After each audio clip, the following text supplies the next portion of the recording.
The first item we have on the agenda tonight is a presentation of the proposed 2019-2020 city budget. Mr. Goodman. Yes, so I'm going to read my entire transmittal letter. Okay. No, I'm not. No, I'm not. It's going to be online. I've given copies to the school superintendent and school chairman.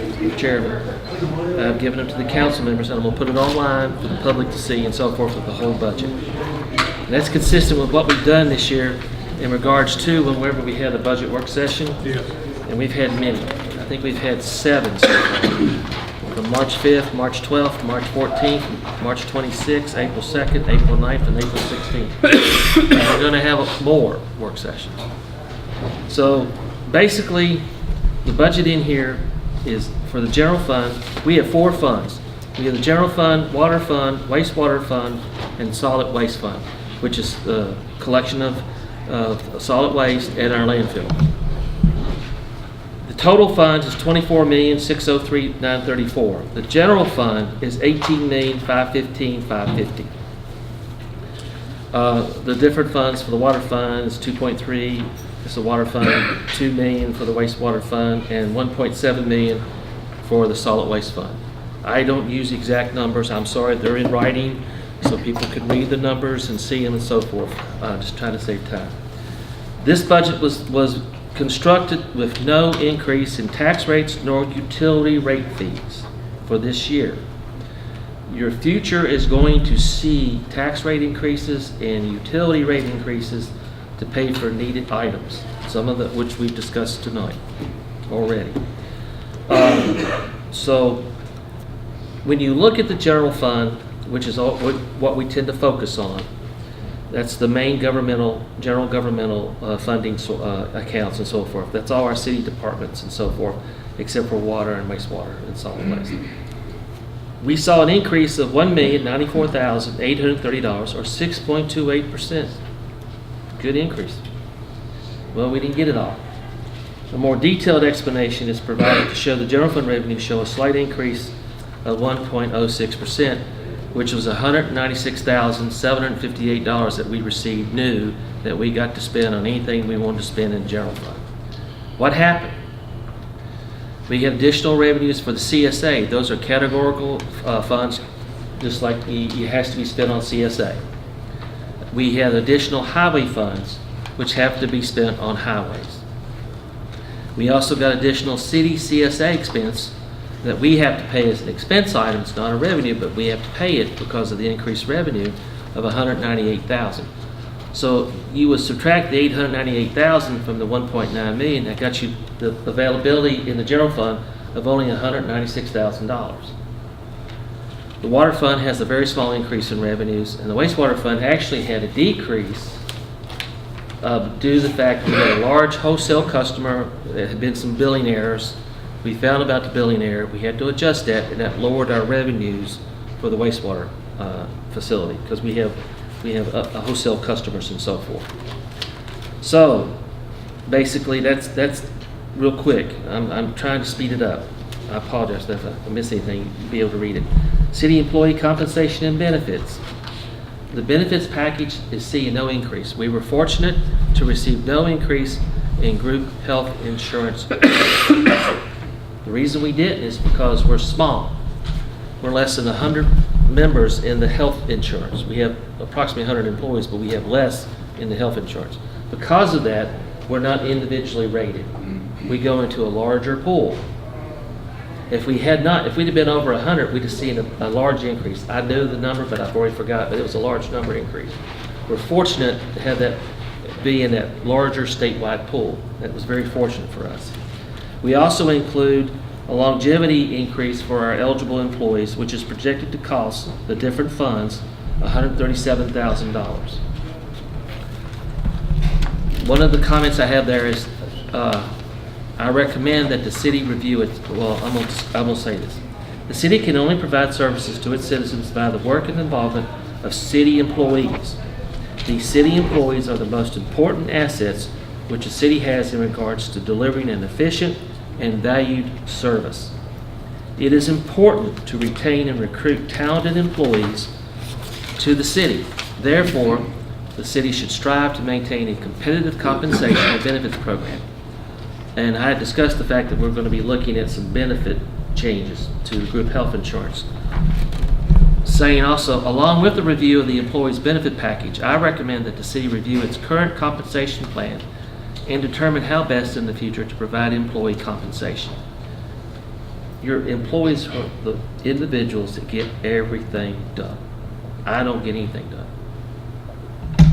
The employees do it. So we have to create an environment where we can provide them with a competitive benefits and compensation package. So we need to look at that in the future. Hopefully with the longevity that we're providing, we'll help that a little bit. We talked about the mini budget work sessions. I won't go over that again. But I think that was due to my lack of knowledge of the community and also my lack of knowledge of your budget. I apologize for that, but we had to just go through it. And I thank you for your patience on that. There are some general fund recommended increases, and most of them there are very few increases, but there's some. The city manager account has an increased budget of $13,737 for transitional employee expenses. The information technology, we added $10,788 for cloud-based email service. Right now we have our own in-house server. It's 10 to 12 years old. It's going to fail, and our IT people have told us we have to do something. We looked at buying equipment and then transferring it in and all that. It was going to cost a minimum of $50,000 just to get the equipment. Then we had to do migration and all that. We are recommending that we just buy the service and pay an annual fee of $10,788. That means it will be in the cloud. We won't have it here. We should get better service with this. We should get email archive and email recovery, which is very important for us to comply with the Freedom of Information Act of the state of Virginia. We are required to provide documents to the public as requested. And it's our duties to do that. And we will. So this will help us. Right now we have to do everything by hand. Hopefully this will improve that. Inspections. We added $30,000 for 2 home demolitions per the proposed HOPE agreement. We have a nonprofit that we've been working with. There's been no agreement because we said we have to go through the budget process. If these funds are approved, then you can look at the agreement down the road, if these funds are approved. On streets, we added $110,000 to increase paving from $165,000 to $275,000. Streets, we provided $100,000 for stormwater improvements. CSA, we had to increase local dollars of $198,549. The Jeter Watson Center, we've added $42,500 for park improvements adjoining the facility. There had been requests for $85,000. We just couldn't fund the full amount. We're going to have to do it over 2 years.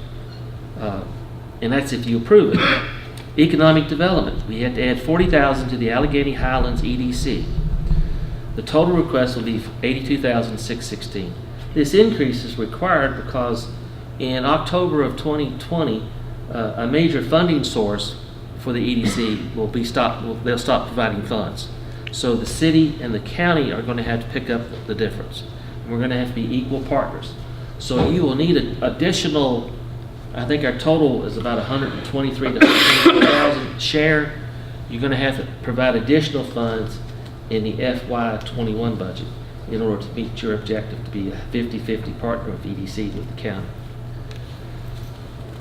Transfer and reserves. We've added $111,000, which is 1/4 of the city local match for Rayon Bridge. The replacement project is scheduled for FY23. You will have to fund in 21, 22, and 23 $111,000 plus inflation, which it will grow. So you're probably going to have to add maybe 120 1 year and 125, something like that, as we get closer to the project. This will provide the city's local match for that project. I think the total cost, Alan, was about $4 million. Yes. $4 million, and that's a bridge replacement, right? Yes. Yes. Not repair. It's a bridge replacement.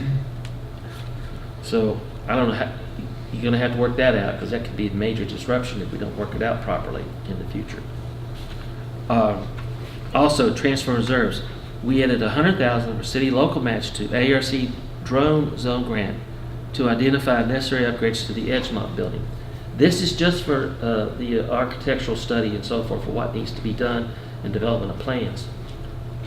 There will be a supplemental grant that you'll have to do the improvements, and that's an EDA grant, which I've been advised, if we're lucky to secure, requires no local match. That means you would be able to make the necessary upgrades that have been identified in your study and strategic plan for the development of the drone zone in Allegheny and in Covington. Once again, no vehicles have been recommended in the general fund. 2 large commercial mowers have been recommended for the streets and parks and rec. They're $18,000 a piece. They're not your regular lawnmower. They're commercial, and they're going to be used pretty much on a daily basis. The water and wastewater funds, once I said, will share the purchase of 1 dump truck, and the estimated cost is $150, with water and wastewater sharing $120 and $30,000 respectively. 1 employee has been sought, no other employees. This employee would be in the city, in the water and wastewater fund. This is so we can have 2 people on a CCTV crew, closed circuit TV, so we can meet our obligation of videotaping 20,000 linear feet of sewer pipe on an annual basis. If we don't do that, we're in non-compliance with the consent order with DEQ, and there can be further retribution from the DEQ if we don't do that. We need to strive to do that. In education, the Covington School Division requested a total budget in the amount of $12,311,072. They had requested restoration of the $150,000 that was cut last year. I did not include that in the budget. Also, the proposed budget includes a reduction in the city schools contribution of $256,501, which is reflected in the state lottery, and we've had an extensive discussion, but a good discussion among all parties talking about that, and it's going to require further conversations and further involvement of the school superintendent and the city manager, working with the 2 bodies to try to address future funding, present and future funding for the schools from this community.